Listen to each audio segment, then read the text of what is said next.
Ladies and gentlemen, Bong Joon-ho.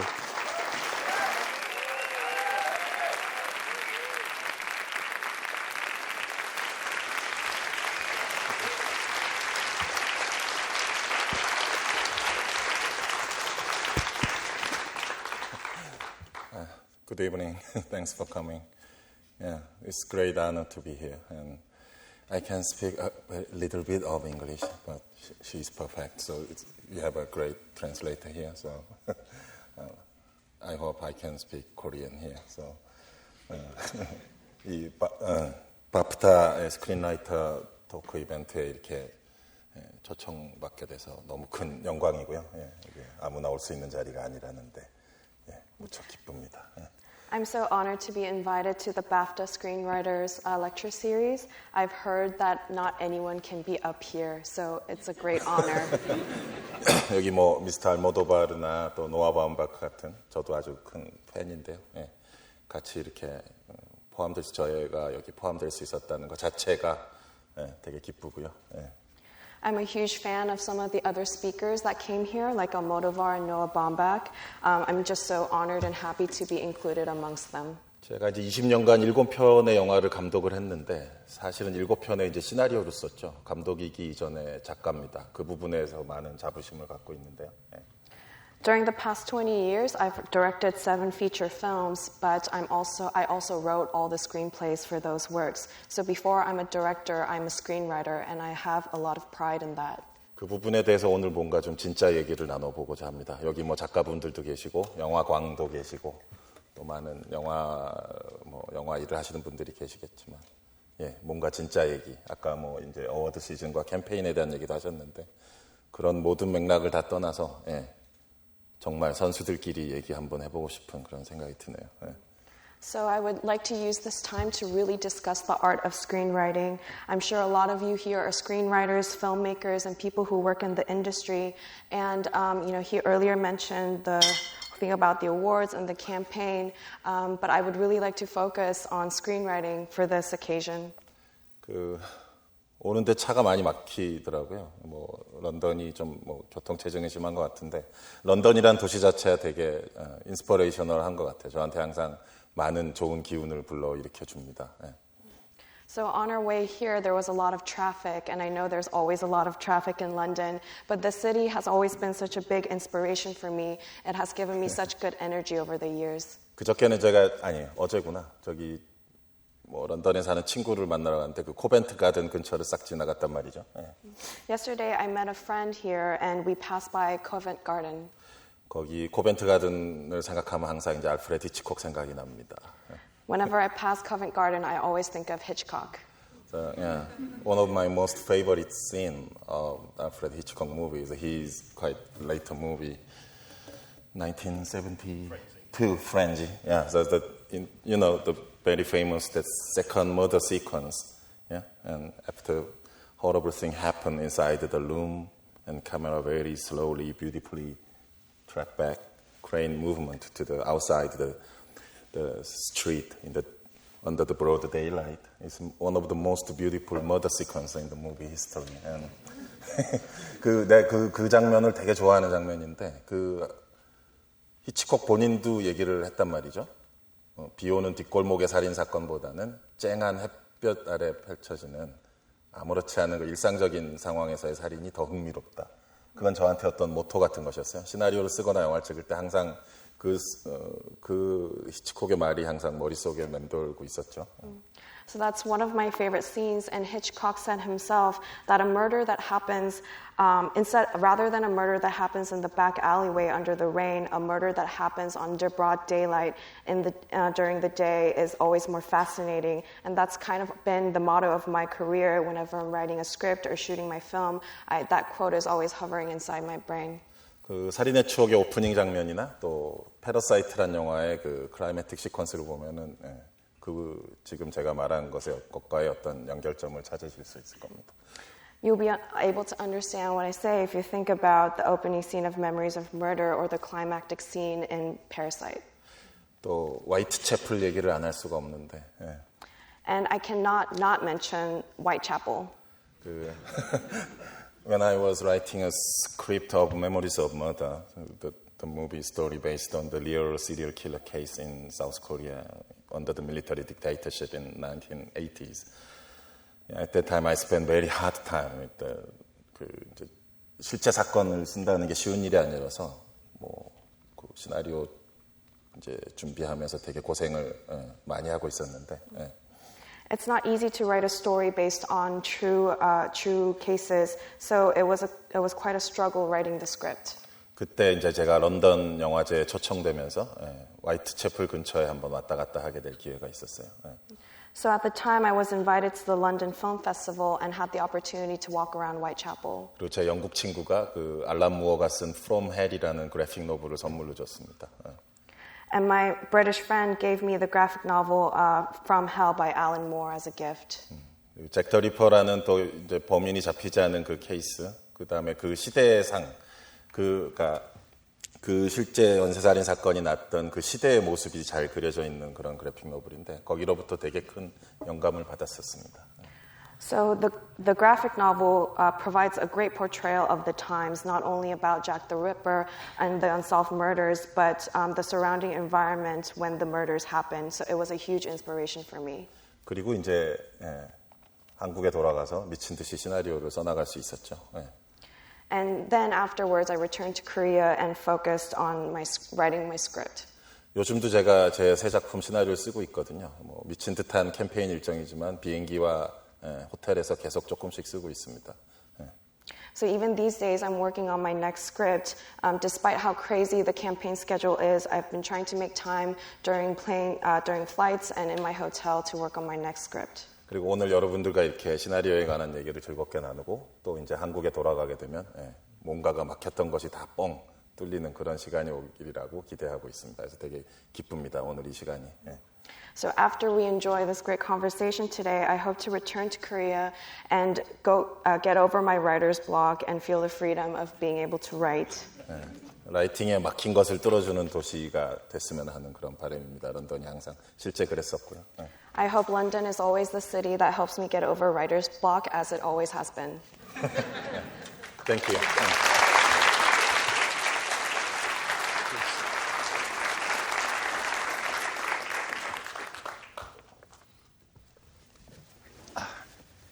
So just listening to you talk just now about Covent Garden and Whitechapel, it struck me that in the near future, should the film career not work out for you, you could do a really great cinematic walking tour of murders all around London.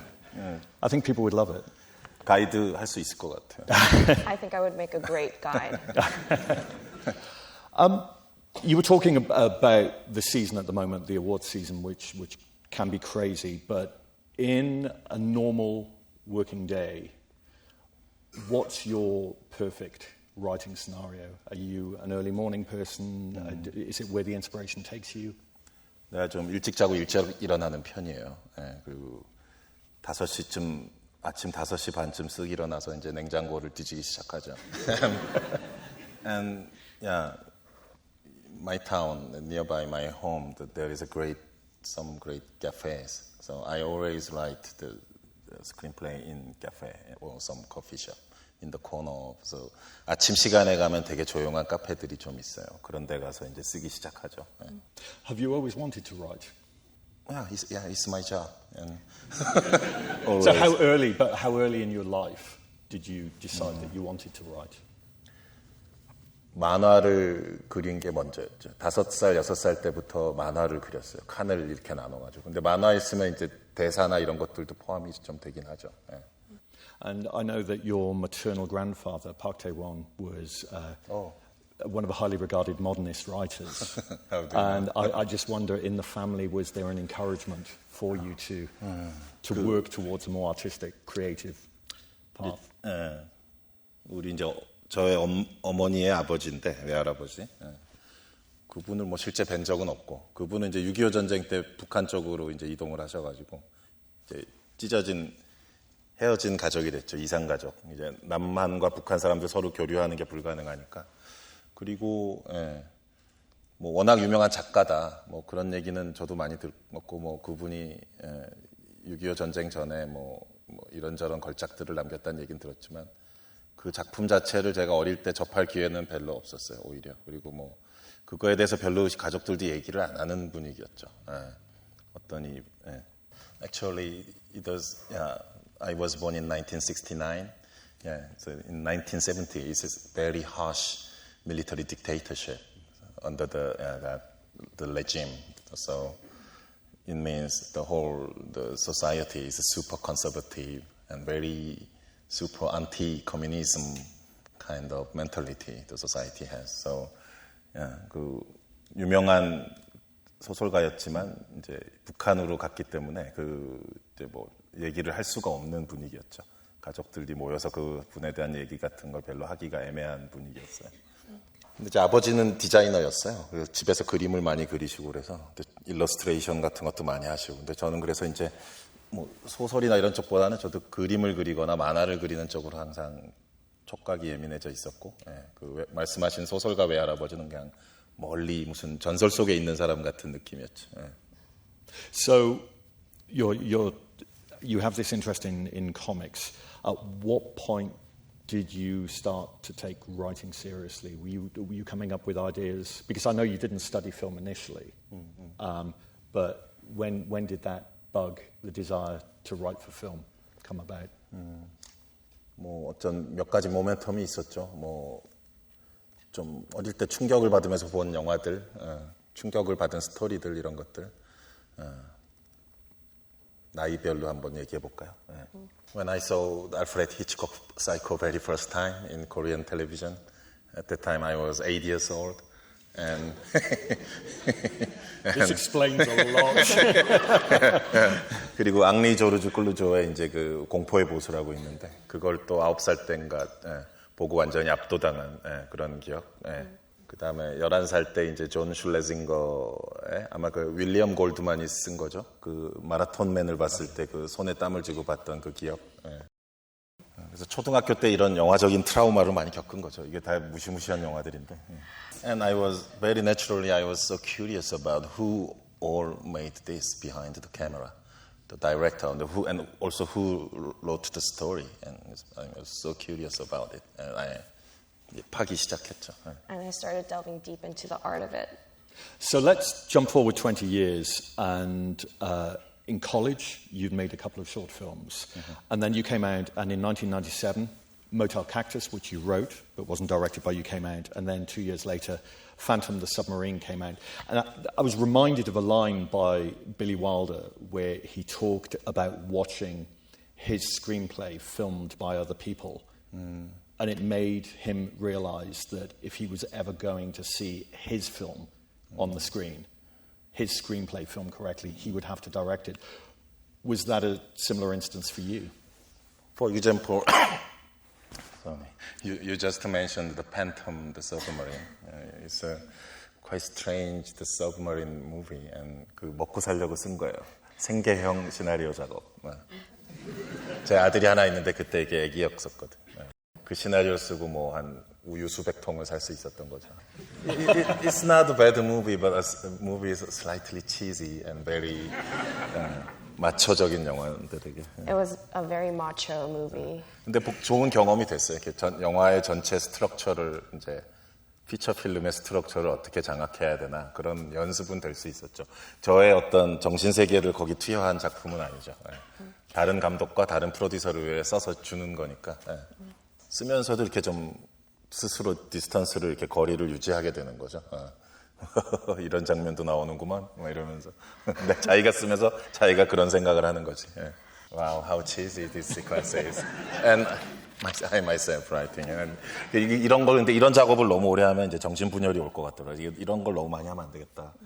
생계를 유지하긴 해야 되지만. So the main body of the conversation that I want us to have is about these 7 films. And I'm going to jump around them, not just go chronologically. And I thought it would be good to start most recently, in the present, with Parasite. And I am under very very strict orders that I can talk no more than the first 25, 30 minutes of the film, just in case there's anyone in the audience who hasn't seen Parasite. So what we're going to do is see from about a minute into the film, this is an introduction to the Kim family. If we can screen the clip, please. 핸드폰도 다 끊기고 와이파이도 다 끊기고 응? 씨발 계획이 뭐야? 응? 기호야. 예, 아버지. 그 와이파이 높게 들어야 돼, 높게. 구석구석 그 사사시 그저 해야 돼. 아씨, 곱등이. 여기 잡힌다. 진짜? 잡혔어? 잡히지. 이거 커피나라 투지. 이 근처에 카페 새로 생긴 건가? 왜 아버지 안 잡히지? 이거 바싹 올라와봐. 얘들아 되는 거야? 돼. 자 그러면은 자, 카톡 한번 확인해봐. 자, 피자 시대 연락 준다 그랬거든. 잠깐만. 여기 있네. 피자 시대. 와. 이것 좀 한번 보세요들. 우리도 이 속도라면 오늘 중에 이거 다 끝낼 수 있을 것 같은데? 오늘 돈 다 받는 거죠? 이 서서하는구나. 이게 아우 얘는 달인이구만. 뭐야? 소독해? 요즘도 저런 걸 하네. 그러게요. 창문 닫아. 나도 봐. 공짜로 집안에 소독도 하고 곱등도 없애고. 그래 요새 곱등이 너무 많아.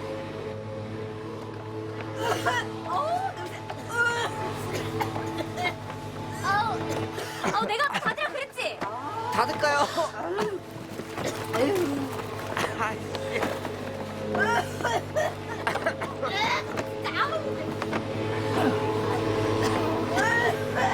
구체적으로 뭐가 문제예요?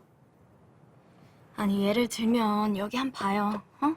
라인이 아주 드럽게 접혔죠? 이거 왜 접혀 있는 건데? 이거 왜 튀어나와요? 그럼 접다 만 거잖아요 지금. 아까 전체 다 보니까 박스 4개 한 개 걸로 이런 상태야. 넷 중 하나는 불량인 거지. 그래서 정말 돈 10% 떼고 주겠다는 거예요 지금? 불량률에 비하면 페널티 적은 거지. 안 그래요? 인건비 이거 얼마나 한다고? 너무한 거 아니에요? 이봐요. 이게 그렇게 간단한 문제가 아니야. 이런 불량 박스 하나하나가 얼마나 큰 데미지를 주는지 알아요? 우리 브랜드 이미지에? 박스 접을 사람도 하나 없는 것들이 뭐라고? 사장님, 이게 다 그 친구 때문이죠. 뭔 소리? 그 원래 일하던 알바생 말입니다. 그 친구가 배 째고 잠수 탔죠. 이 주사랑 교에서 이 단체 주문이 막 들어오고 있는 이 중요한 시점에 아니 그런 디테일은 또 어떻게 알아요? 어디서 들었어? 그 친구가 제 동생 지인이에요. 그 오빠가 원래 좀 이상해요. 이 동네에서 평판이 되게 안 좋은데. 그래서 말입니다, 사장님. 페널티 10% 좋습니다. 그 대신에 대신에? 이참에 알바생 새로 뽑으실 생각 없으세요? 누나, 우리 사람 뽑아야 돼. 원래 알바는 자르세요. 해고 페널티를 주시라고. 내일 정식으로다가 면접 보러 가겠습니다. 몇 시가 좋을지. 아니 저기 잠깐만. 일단 생각을 좀 해보고. 그러면 저희 박스 돈부터.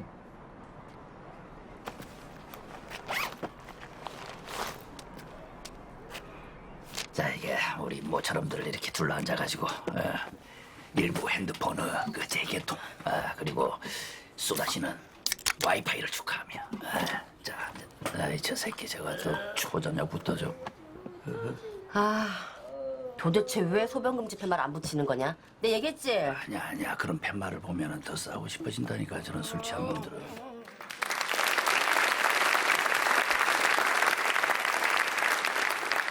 I just wanted to show a slightly longer clip to open with because I wanted to get a full picture of this family.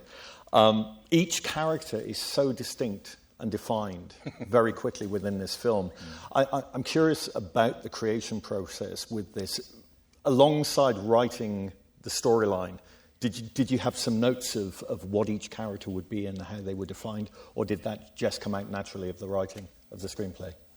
그러니까 뭐 인물 자체를 별도로 플롯이나 시츄에이션에서 분리시켜가지고 이 인물이 뭐 몇 년간 어떻게 살아왔고 백그라운드 어떻고 이런 식으로 생각하진 않아요.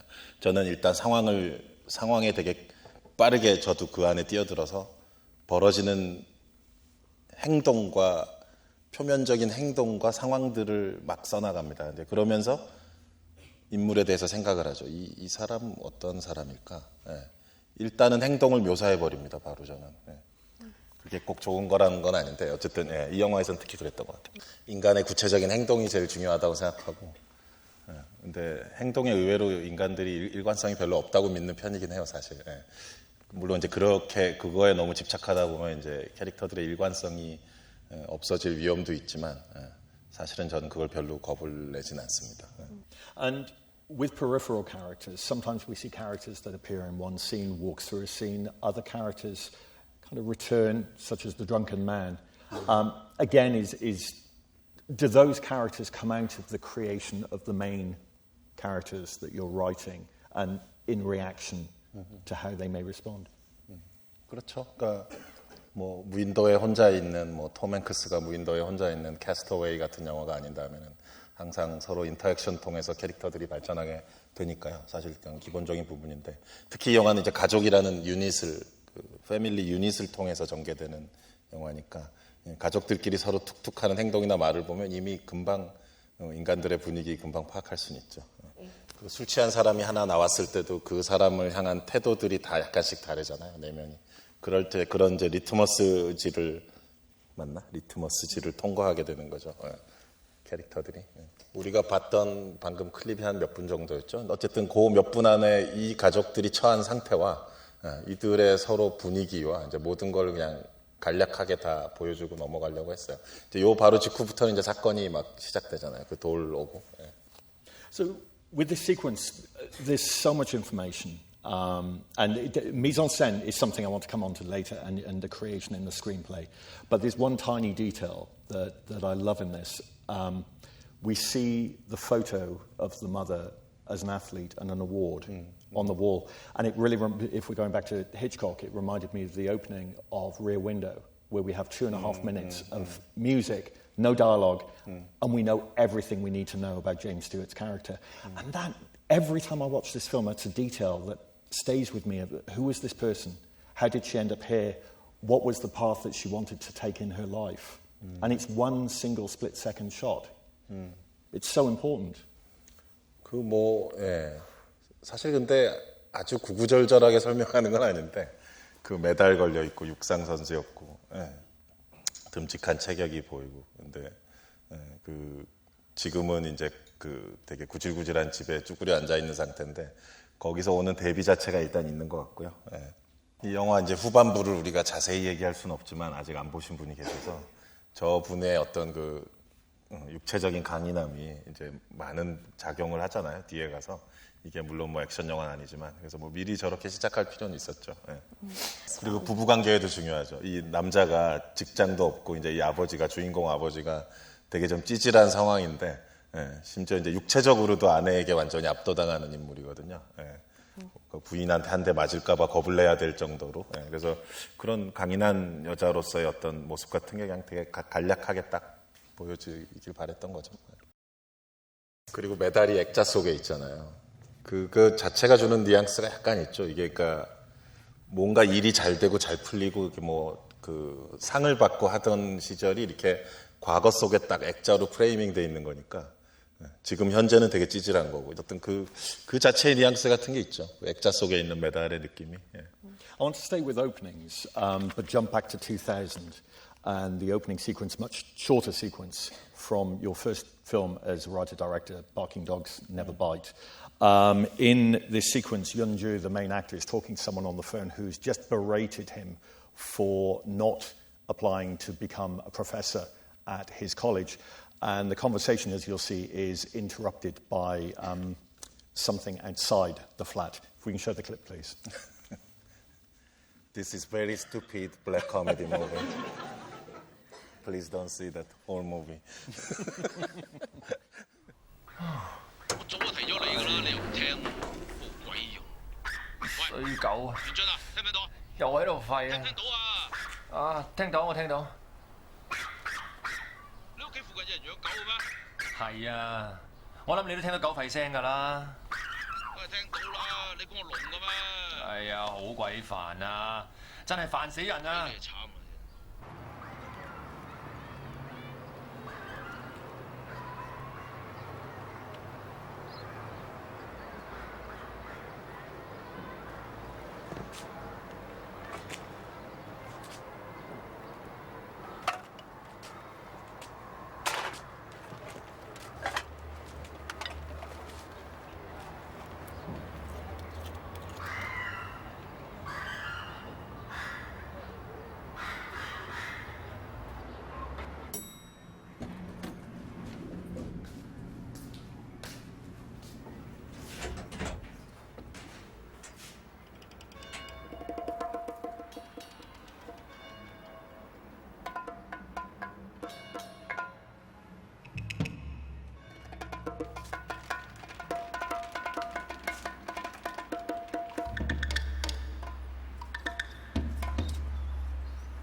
衰狗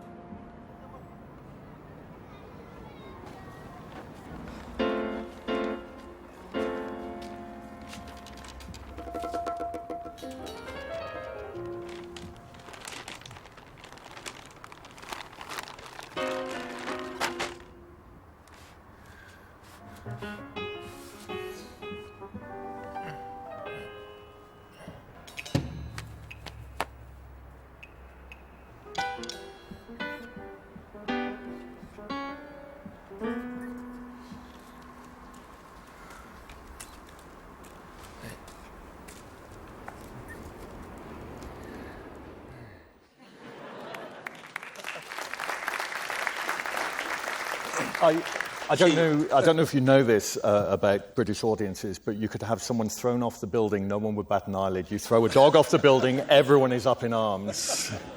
We should add at this point that many animals were actually harmed during the making of that film. 이 장면을 여기서 보게 될 줄은 상상도 못했네. I never imagined that I would watch this scene here. Yeah, it's very stupid, the serial puppy killing movie. So I'm so Okay, sorry about but what it. I love about it, I remember Michael Haneke seeing him speak, talking about screenwriting, and he says that if he has an idea, he'll keep it. If he gets another idea that's similar, he'll put it next to it. And if he gets a third idea, then he thinks he's got something. This has so many different ideas going in it. I'm just curious about the course of your career as a writer and director. Do you have a process by which you draw these ideas together, and you know it's a good idea, and you know it's something that would make a screenplay? 그러니까 모르겠어요. 제가 이제 7편의 작업을 해오면서 이제 했던 그 작업들을 어떻게 일반화시켜야 될지 모르겠는데 그때그때 어떤 계기들은 있었죠. 구체적인 자극과 그러니까 모티베이션만 있었던 것 같아요. 이 영화 같은 경우는 이제 제가 초등학교 때 되게 고급스러운 아파트 단지 옥상에 이제 올라갔다가 그 죽어 있는 강아지의 되게 애완견의 시체를 본 적이 있어요. 그때 되게 충격을 받았는데 불에 살짝 끄슬려 있는 되게 큰 트라우마를 쇼킹한 거 본 거죠. 그래서 이게 누가 이런 짓을 했을까를 생각하다가 막 이제 여러 가지 스토리를 어린 나이에 떠올렸는데 그것이 나중에 이제 이 처음 데뷔작 찍을 때 많이 다시 떠오르면서 쓰게 되는 것이긴 하거든요. 그리고 좀 전에 화면에서 봤던 그 아파트는 제가 이제 그 결혼해서 처음 신혼초에 살던 아파트예요. 저의 생활에 여러 가지 디테일들이 많이 들어가 있어요. 그 쓰레기 분리수거하는 것부터 해서. 그리고 저희 형이 그 당시 석사 박사 과정을 한 후 교수가 되지 못해서 되게 오랫동안 고생하고 있었는데 그 주인공의 모습과 비슷하죠. 지금 제가 말한 이 세 가지를 합쳐지면 이미 영화가 시작되고 있거든요. Which, in a way, we jump forward to Parasite. And I heard you saying that the part of the inspiration for that film was going to work for a very wealthy family. I'm wondering what it would be like if you could get other people to work for them.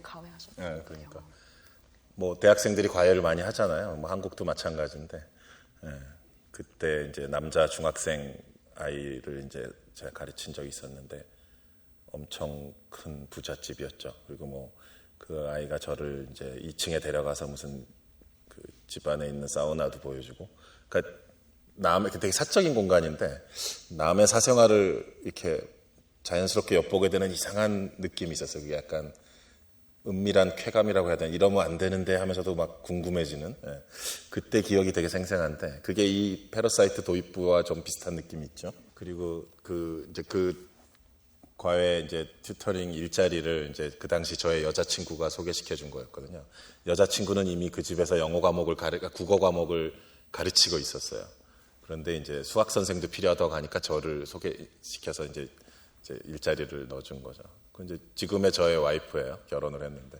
그러니까 이 영화의 어떤 초반이랑 뭔가 비슷하지 않나, 이런 생각이 드는. 근데 뭐 거기까지만이었어요. 그 뒤에 뭐 더 계속 그 집에 침투해 들어가거나 뭐 4명, 5명이 들어가고 이런 건 아닌데. 어쨌든 그런 기억들이 많이 도움이 됐죠. 시나리오 쓸 때. So if I were to take 4 of your films, Barking Dogs Never Bite, Memories of Murder, Mother, and Parasite, I would see one aspect of a filmmaker and think I had a good idea of his work. But there are 3 other films that don't jar but against the other 4, but just expand the range of your work so much. Speculative fiction, I'd argue, more than straightforward science fiction, which started in 2006 with The Host, which was a huge breakout hit.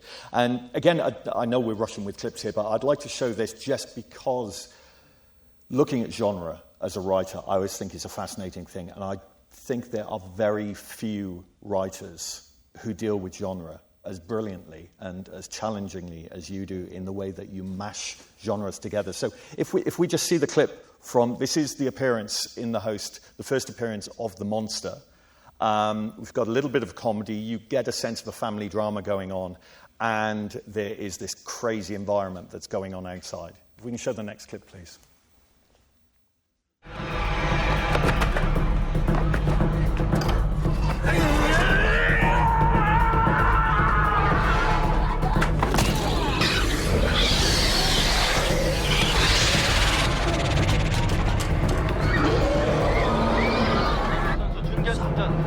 마지막 화살입니다. 지금 저렇게 내려야 될 상황이 아닙니다. 시간이 없습니다. 박남주 선수. 오버타임이 걸리게 되면은 0점을 쏘기 때문에 안 됩니다. 자, 2초, 1초. 이게 웬일입니까? 쏘지 못하는 박남주 역시 선수. 실패하고 자, 누누이 말씀을 드렸는데 저 선수 시간 끄는 스타일 결국 이런 결과를 가져왔군요. 그 내려야 될 타이밍이 아닌데 많이 잡아먹었어요. 네, 박남주 선수 이렇게 되면 아쉽게 3, 4위전에서 동메달을 기대해볼 수 있는 그런 상황이 됐습니다.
Before we touch on genre, she comes out of the van and kicks the can, and the can breaks and the sound of the liquid pouring out.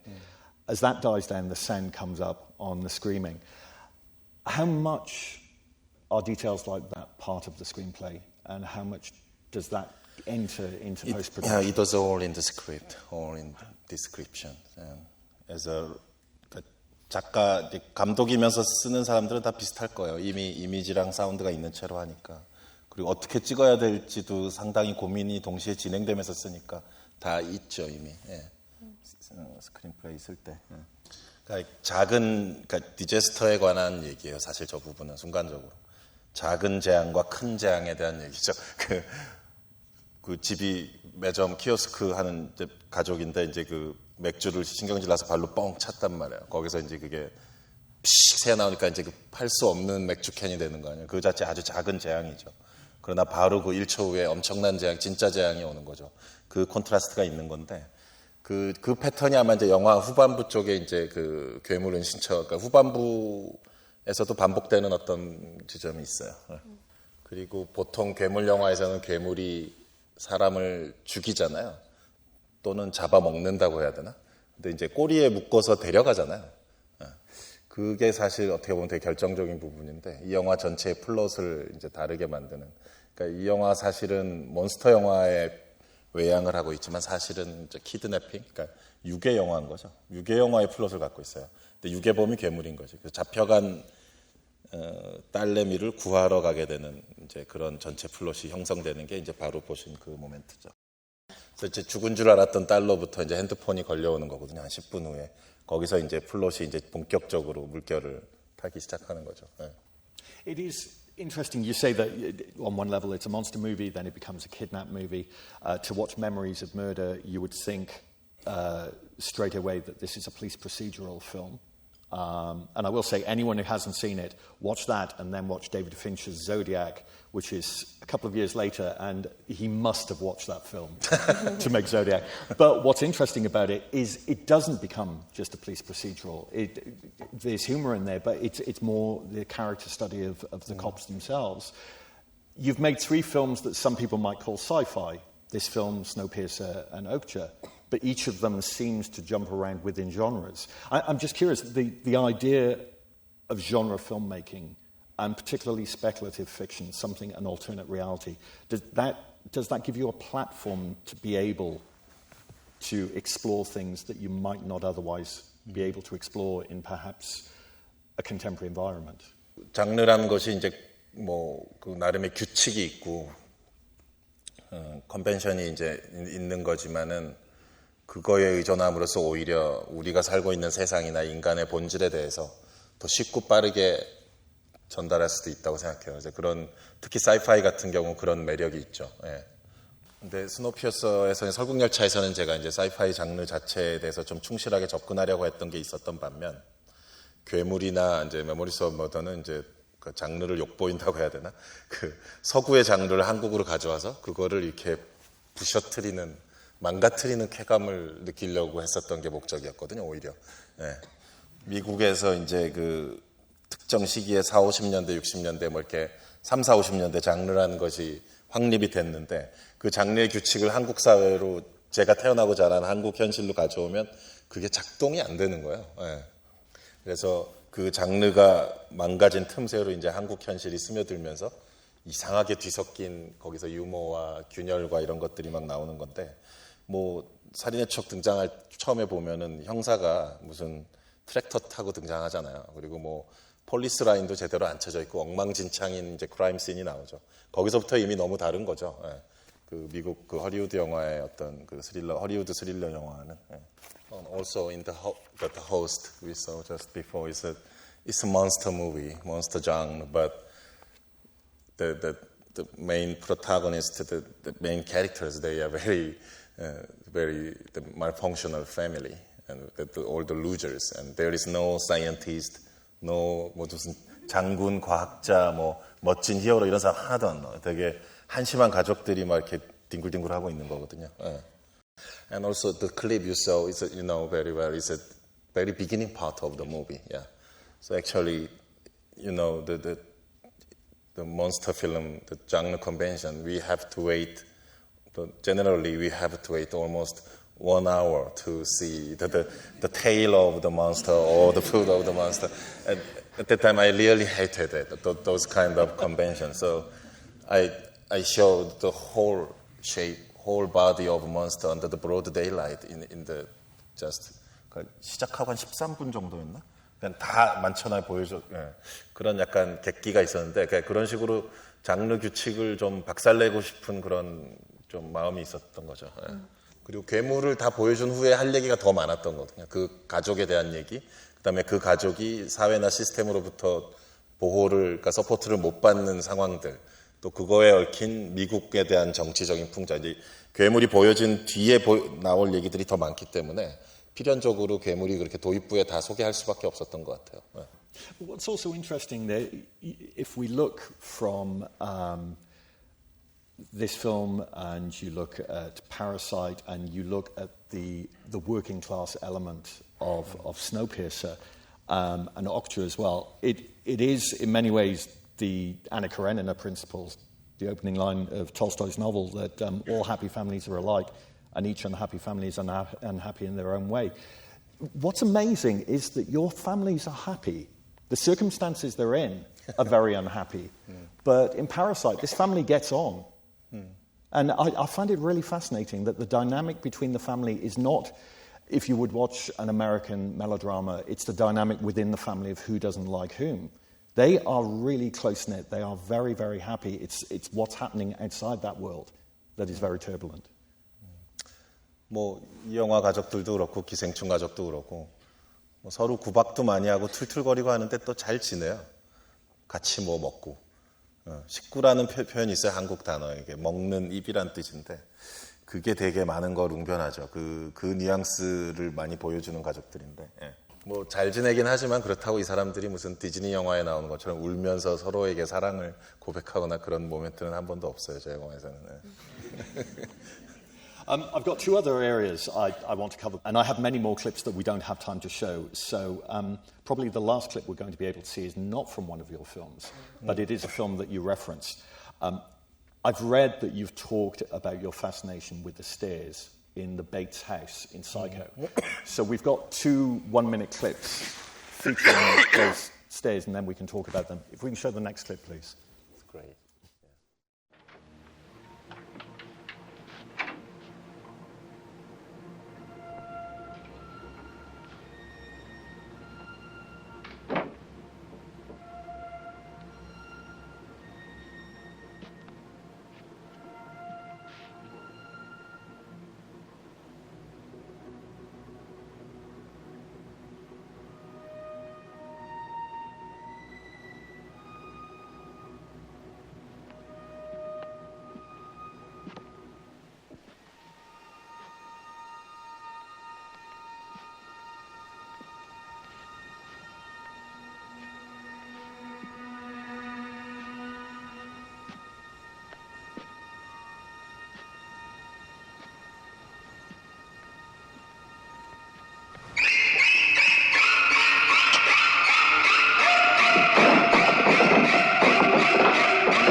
Now, Mother, I'm gonna bring something up. I am sorry, boy, but you do manage to look ludicrous when you give me orders.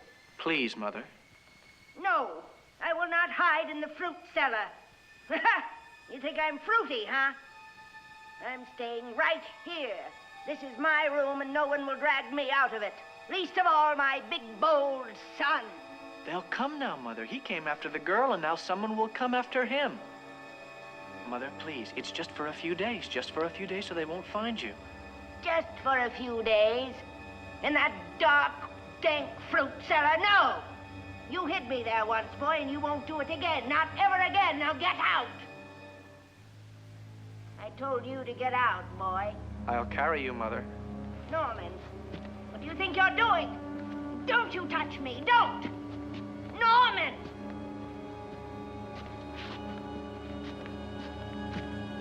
Put me down. Put me down. I can walk on my Okay, so watching... so beautiful.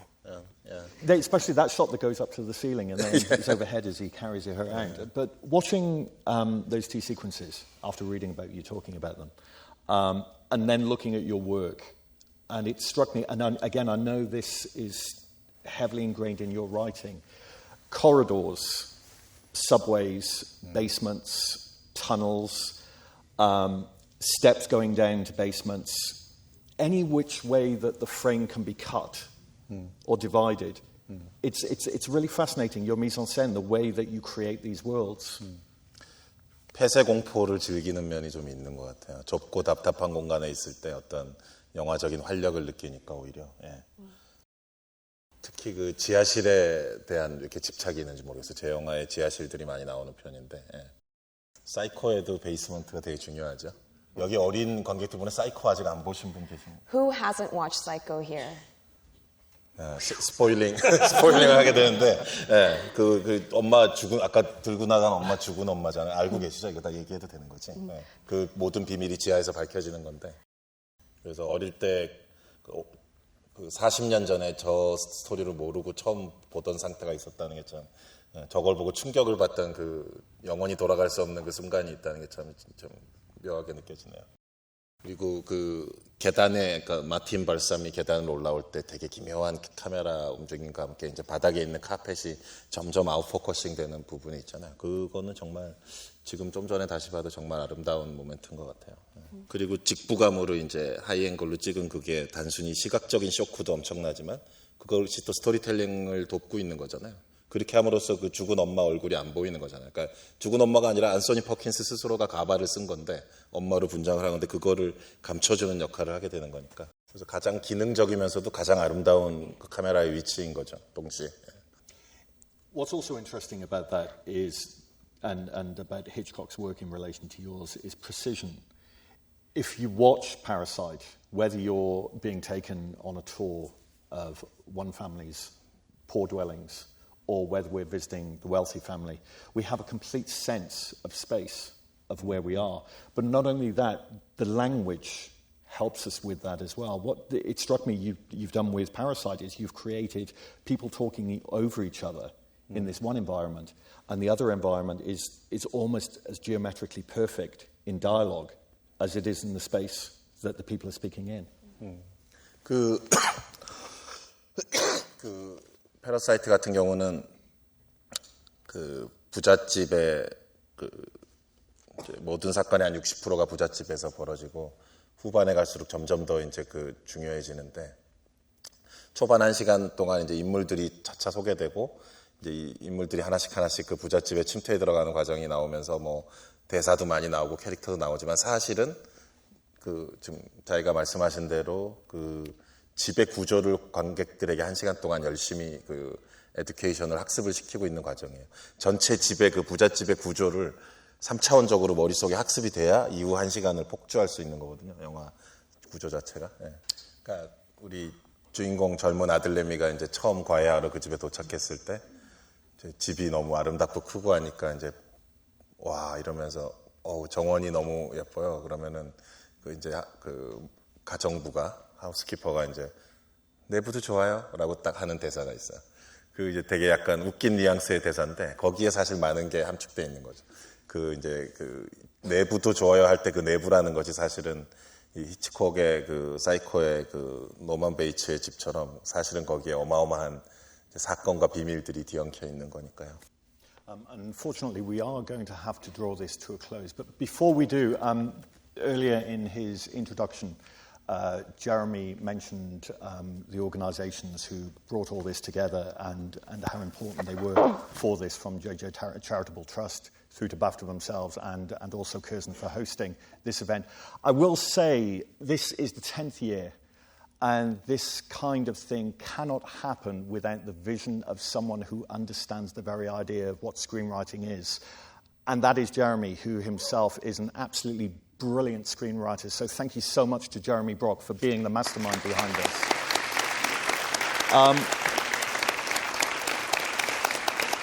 Also, I know they'll kill me for naming them, but these things also don't happen without a group of people who are incredibly dedicated for bringing these events together. So a very big thank you to Maria, to Cassandra, to Julia, and to Palumi at BAFTA, who are the people who make sure that you come here and you have something like this as fluid and as wonderful as it is. So thank you also to you guys.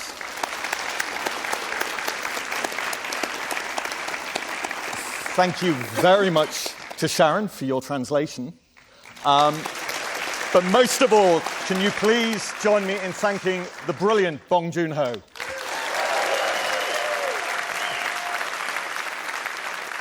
Thank you.